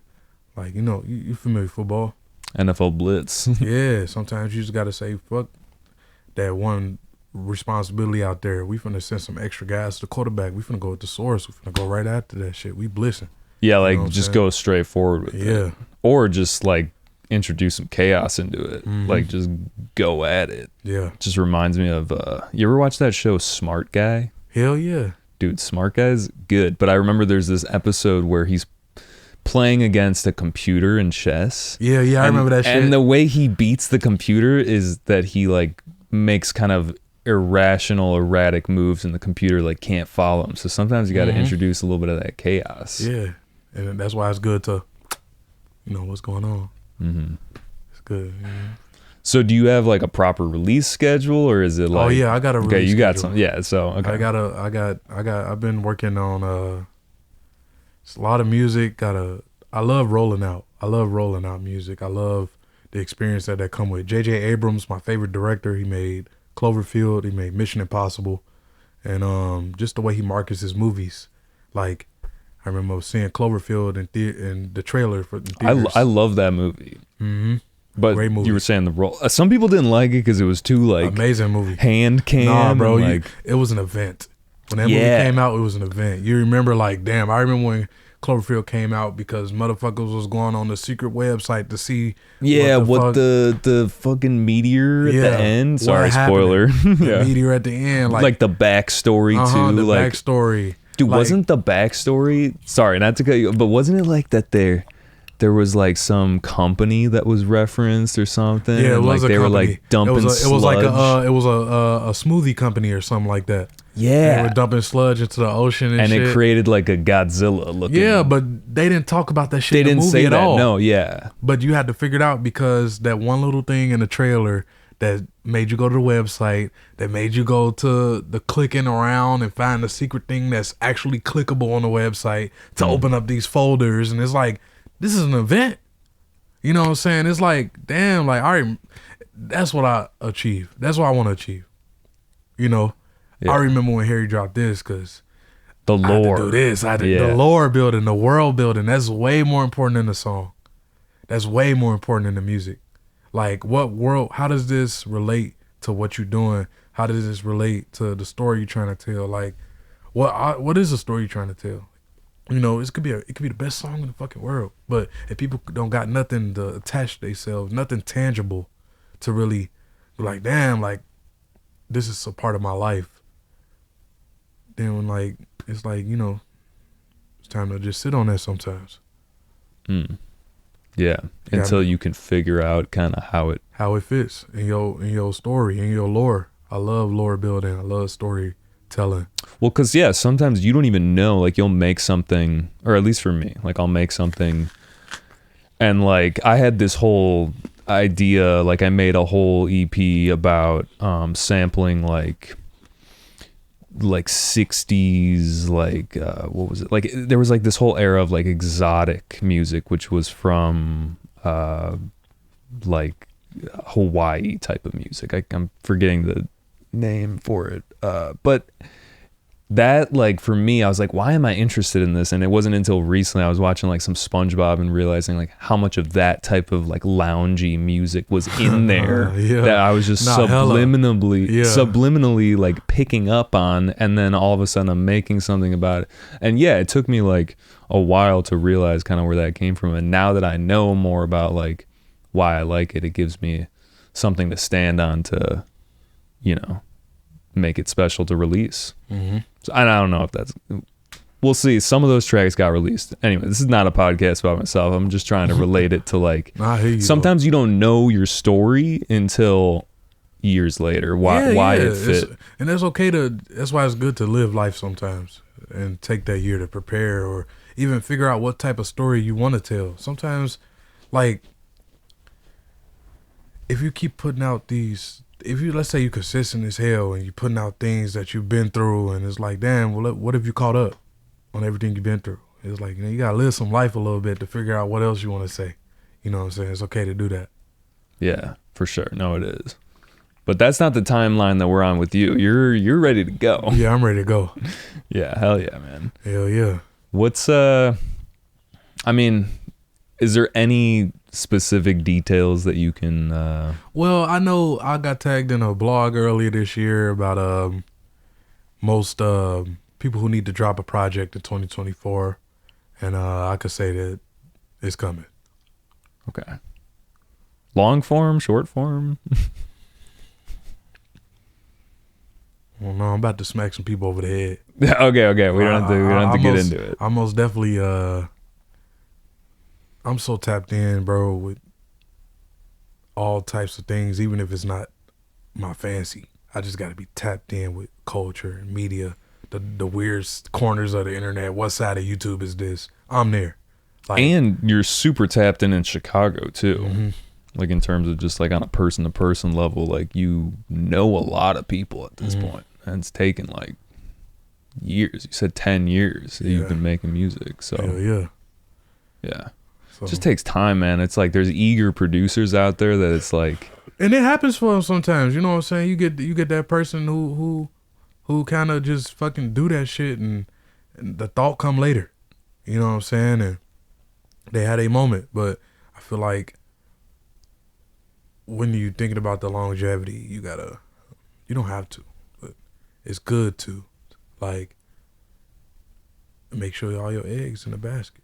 Yeah. I feel like that's probably the more like typical path. Like not everyone like burns hot like that all of a sudden and then, but I feel like, yeah, the longevity, like you really got to make this a business. You got to like figure out like time management and you got to get everything together. Even, shout out to people who got their damn 9 to 5 and still doing music and putting that shit into there, because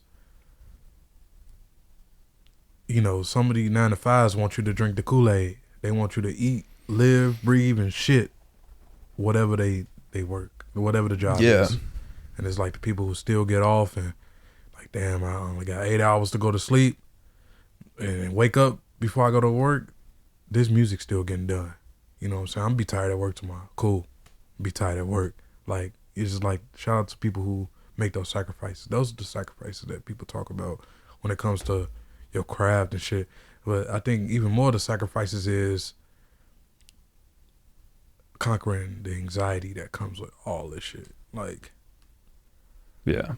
Like, and we were talking about like that, like routine. Like, I feel like that keeps you somewhat balanced. But I mean, we don't have to go too deep, but like, what are some things that give you anxiety about like doing this shit? Posting. Just posting? In general. Yeah, I agree. Bro, I post some shit, I throw my phone on my bed, or I lock it, or I turn it off. I don't want to see the notifications. I used to be like that. Like, even to this day, bro. Once, I guess because I wasn't flexing that muscle like that. Like in the gym, you in the gym and shit, you gotta flex these muscles. You gotta show these people what's going on. The more you do it, the more comfortable it's a process for you. You know what I'm saying? Like, but the same thing when, you know, you make your New Year's resolution, I gotta go to the gym. You anxious about going to the gym for the first time.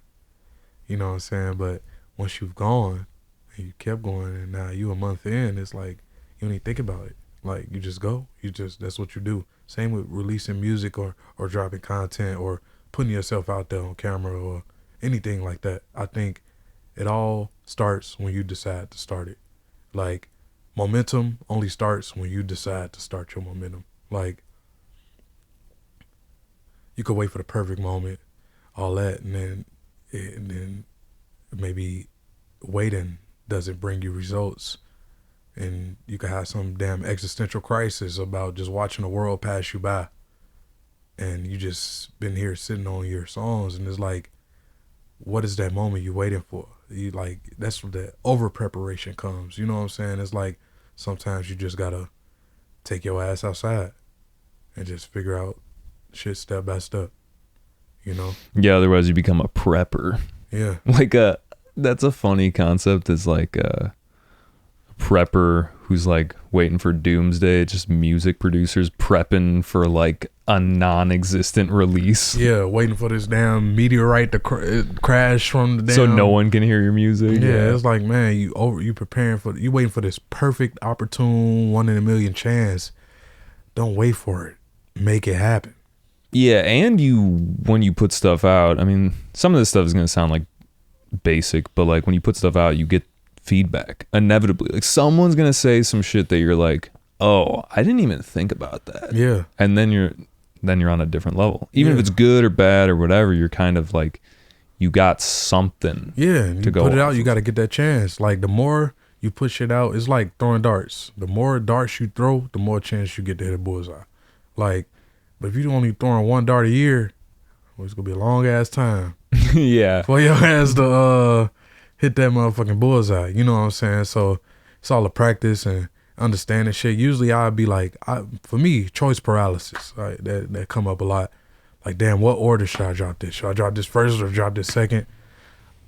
How about I just drop the first thing that came to mind, and then I drop the next thing that came after that? If it's hot, it's hot. If it's cold, it's cold. You know what I'm saying? Like, if people resonate with it, it don't matter when it drop.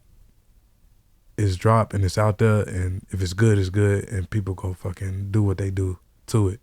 You know what I'm saying? I think I had to get out of my head with that. You know what I'm saying? Like, I want to be like this and that. Because sometimes I try to do this, but to myself. It's like, damn, what if I did this? It'll feel like this, and then it'll feel like that if I did that. And it's like, either way, when I put it out, it's going to come how it come. You know what I'm saying? If it's first, if it's second, or third, you know. Yeah. And so right now, I just know it's time to put things out there. And you know, I've been praying and making sure I'm making the right decisions on my business relationships and making sure I'm on the right path with a lot of stuff and just trusting my gut. A lot of times I don't trust my gut. Yeah. You know, in the past, and I gotta get this opinion. They always go say it from their reality, not yours. You know what I'm saying? So nobody's never gonna tell you the perfect advice to how something should be. So real. That's like some shit that I'm thinking about right now. Yeah, no one's gonna give you the perfect advice to how you should be doing your shit because you got so many different variables than they do. You know what I'm saying? And they might not even see your, like, even if you explain the vision fully to them, they might not even see it until it is actualized, and they're like, oh yeah, I see what he was going for. Yeah. That's what I've been thinking about too. So I'm thinking about painting this picture. It's like I know how to do to paint the picture. Like I'm putting out the beat videos, and slowly but surely I'm gonna start easing in singing. People get the whole picture. But before that, people like, man, why you putting out the beat videos? You gonna confuse your audience. Hell no, not if I keep doing it. Yeah, that's real, dude. It's tricky. It's a real tricky playing field. But yeah, I think what you said about trusting your gut and just not getting like over analyzing stuff and, you know, living in that like analysis paralysis thing. Yeah, like because you could get sucked up in YouTube videos all day about people saying, "Oh, this is proven, this is proven, this is proven. Do this, do this, do this, do this." And it's like, damn, bro, you get to a point where it's like you get so many. That's low key cooks in the kitchen. So many cooks in the kitchen. It's like another form of that. Not necessarily in the studio with you, right? But how you should be doing your shit. Yeah. So many cooks in your mind. It's like, bro, stop looking at YouTube on how to release a single in 2024. That's the thing, too. I've been man, like this is resonating with me, and I know that this is like basic ass information. Like this is shit that people have heard a million times, but for me right now and whoever else might be listening, like maybe you need to hear it because I do. Like where it's like the way you get an original sound, the way you get an original thing normally is like, yeah, like we take in stuff from the outside, but like you have to make it yourself. And I don't know. I've been thinking about that too. Yeah. So I appreciate you saying that because it makes me feel like, all right, I can chill. Yeah. You start your own momentum. Always remember that. Like, you start your own momentum, bro. Like,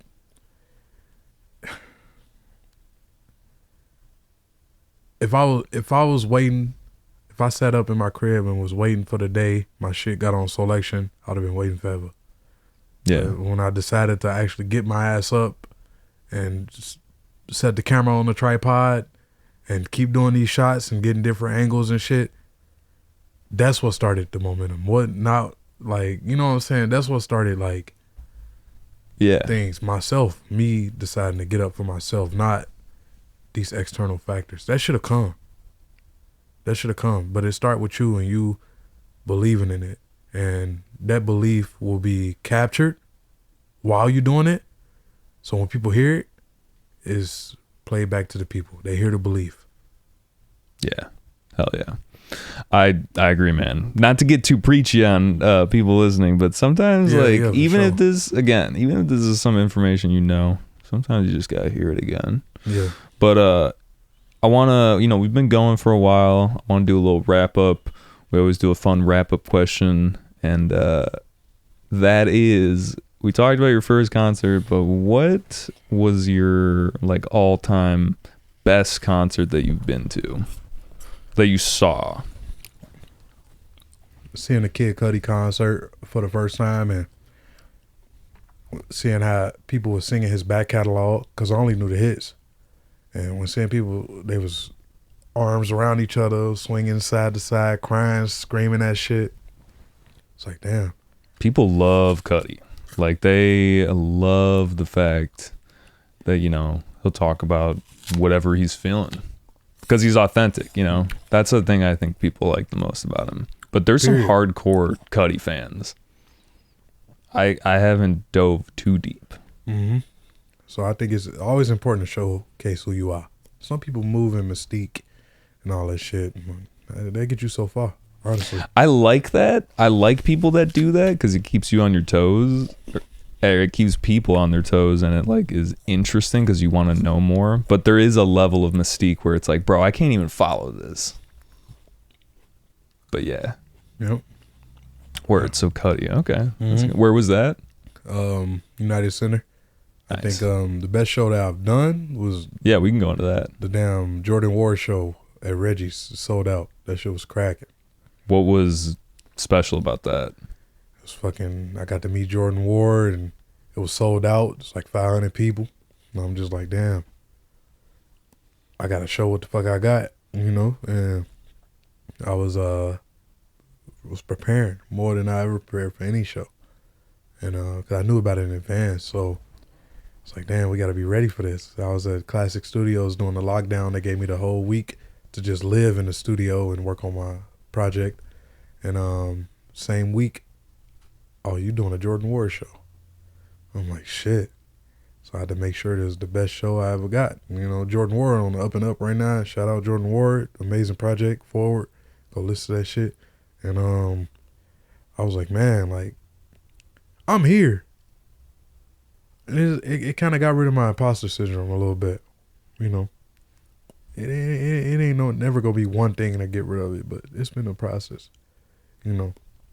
But I think the more that I take control of what I'm doing and putting myself out there and making the first shot, it helps. Me getting rid of it as opposed to waiting for something. And it's like I've been in rooms, so many rooms that I never thought I'd be in, and so many times I'll be like, damn, do I deserve to be in this room? Or do I need to be here? And it's like, damn, I wouldn't be here if I wasn't supposed to be. This guy wouldn't have heard this song. Oh, he signed to Warner. He heard my song. He wouldn't have heard the song and hopped in the booth 2 seconds after he heard the song if it wasn't hard, you know? And it's like, damn. It's like you got to just start looking at these things that happen by you just doing what you're doing, and you got to believe that shit. Yeah, I feel like the other thing that just it made me think about is, I mean, unless you came up like having everything and just being like born into some crazy life that's already just like, I don't know, like there's already story there because of your parents or something like that. Hell yeah, who that? Kanye West's daughter? Yeah, someone like that where it's like, oh wow, you're already like famous just because you're this person's kid. Because you're born. You know? Yeah. But like most other people have been in the exact same spot where they're trying to figure it out. And I bet you most people, even though they've like figured it out, quote unquote, still have that like, well, what's next? Like I still got to keep going. So I think just recognizing that everyone's probably been in that place where they don't maybe feel worthy unless they're like super egotistical. Like there's everyone gets that feeling. Yeah, everybody do. Yeah, man. Well, all right, guys. We'll stop being preachy and self-helpy. Yeah, most definitely. Go out there, have some fun, make some fun. cool music. Go skateboard. See, like that's the thing though. Like we can have a goofy time, and like you're a goofy guy. That's what you've been saying. But like at the same time, there's different faces we wear. There's the serious shit that's real, but I mean, we don't want to stay there for too long, is what I'm saying. No, like, I feel like duality of man. Everybody got different facets to them. Everybody wear different hats. Any shout outs to people you'd like to like specially just like maybe thank or just be like, yo, thank you for rocking with me for shit, all thank you this for thing. everybody that play my music for real. Like people told me like, damn, I got married to your song, or this song helped me through a difficult time. And that's when I started realizing like, damn, I'm not alone when I go through these things, especially when I put it out there. It's like, damn, I get a chance to show people like you ain't the only one that feel that, and I think that connection of people is really what I be fucking with. Like, that's legacy, bro. That's legacy, hella important to me. Like, when you gone, what are people gonna say about you? You know, what are my grandkids? Oh, my granddad was, you know, XYZ. It's like, that's how you live forever. You don't live forever through flesh. You live forever through what people saying about you when you gone. And the fact that I get to leave an impression on people's lives like that, like, dope as fuck. So shout out to everybody who listen, who can resonate with the shit. Shout out to people who work with me every day. Shout out my boys Clark Street. Shout out my boy Brian, Jimmy, Noah, Cam, TYGKO, you know, Jake, Chuck, Blake. Those my boys, man. They keep me sane. I got like 7 people in my call log. Rakedrick Dayton, my mama, dad, you know what I'm saying? And the fact that they keep me tethered when shit get crazy, and it's always good to have people that you could depend on like that. You know, my girl, Muffin, it's my girl, you know, and it's just, I'm grateful for that. I'm grateful for people who see value in me when sometimes I don't see it in myself. Yeah, that's real. Fun thing about the podcast too, in my opinion, it's like you were talking about like living timelessly. Like, this could reach a grandkid and they could hear what you just said, and it's like, he was a wise man. Man. Who knows? I mean, I'm not saying we're like on that level over here, but it's just another piece of you. I showed this to my grandkids. I'm like, you see that motherfucker right there, boy? Man, he's looking good, wasn't he? I had the frosted, yeah. It's looking icy. Mr. Freeze, yeah. Your granddad was cold. Your granddaddy was cold. They're wearing the glasses. They're like looking at it and they're like, damn, this was some vintage shit right here. 2024. We used to wear these glasses back in 2024. Oh, man. We'll get there. Yeah. See, I had the iPhone 15 back in the day. Now we're on the iPhone 200. The I. It's just called the I. Fuck around. They just stopped with like hell yeah. naming them. It's not even a phone no more. It's just the I. It's the chip. It's a chip in your brain. Yeah. It's just it's me. Damn, iPhone, what the hell is that? We got Apple chip. I just got mine yesterday. Yeah, dude. Fucking naked shit. I was thinking about it today when I was just driving around, and like I feel like grandkids are definitely gonna be like, they let you drive around, yeah, like bro. just willy nilly, yeah, driving in the streets, yeah. Like you could just turn into oncoming traffic, and it's like, yep, that's just how it was. Because we think about shit back in the day where it's like they just let you like you could just. Okay, this is not like a good thing to do, but you could like kill a guy. There's no cameras, and it's just like ain't even no markers on the damn road. No, yeah, it was just dirt road, horse, even buggy. the goddamn what's that? 2001 Space Odyssey. Mm-hmm. They thought in 2001 we was gonna be fucking having space in colonies. space. Yeah, they were wrong about that. Even also, in the 60s, fucking flying cars. They're always wrong, dude. iRobot, like I'm pretty sure the date in iRobot has already happened. Yeah. Terminator. Yeah. Already happened. Really? 2012 probably. Oh my god, dude, it's so weird. We'd move too slow. That's what I'm saying. Maybe that's okay. I don't know. Yeah, because AI, I mean, it's all coming. I feel like the shit that we think is gonna happen, it's always in our minds, so we subconsciously move towards that. Mm-hmm. You know what I'm saying? Like we're already that many paces ahead. Yeah, because we're thinking about it. Because it's in our media. It's gonna happen. People, it give people ideas. You sparking an idea. Ideas are strong. Yeah. That's why I love sci-fi, because you watch and you're like, that could happen. That's real. It will happen if we keep going. It's happening, bro. Everywhere. Fucking people talk about back in the day in the 60s. It's like, damn, we will one day be able to communicate with just a screen and just talking to each other. Now we got phones on FaceTime, and now it's like bad for us. We're like, oh, that'd be cool, but now we're all like depressed or something. You know, watch it. That's why AI is scary, low key. I mean, not high key, bro. It's scary. Like but try to stay optimistic. I try not to think about all that stuff because it's too much. Yeah, man. I had a whole conversation with my AI one day. Just talking to him, what were you asking? Shit, he gave me some advice and all that shit. Some life advice? Hell yeah, I'm like, how the fuck you know about this shit? What are you talking to him about? Them? I like to test the parameters of how far it can answer me. Oh yeah. And then sometimes it just give me some crazy ass answers, and I'm like, damn, this some real shit, Jeeves. You remember Ask Jeeves? Oh yeah. Bro, that was AI for us. Oh yeah, it's AI. I mean, it's like, I don't know. I was hearing this. It's like artificial intelligence. It's just like intelligence. Yeah, but it's coming, bro. iRobot's coming, and it may not look like how we think it may look like in the movies, but it's coming, and it may be so integral in our society that we just all start overlooking it. Oh, flying cars. Oh, electric cars. I did think we were gonna have flying cars by now, but that just, I don't know what happened. They coming. You could look at a video now about a flying car, but it's probably like in Dubai, they're just like flying like a little quadcopter. You're like, okay. Yeah, they probably got in fucking beta purgatory. But yeah, it's definitely a thing. Anyway, not to get too like out there with this. There was one other thing. Oh yeah, where can people find you? Everywhere.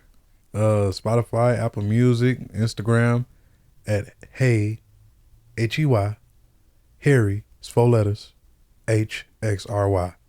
HEY, HXRY. Not Henry. You feel me? Not Henry. Yeah. Word. Well, dude, thank you so much for coming through. This was fun. Yeah. Thank you guys for listening. We really appreciate you. We'll catch you next time. Eat an apple. Eat an apple. It'll keep the, what do they say? Apple a day keeps the doctor away. I don't know if that's true, but eat an apple. And go to the doctor. Peace. All right, G. Yeah.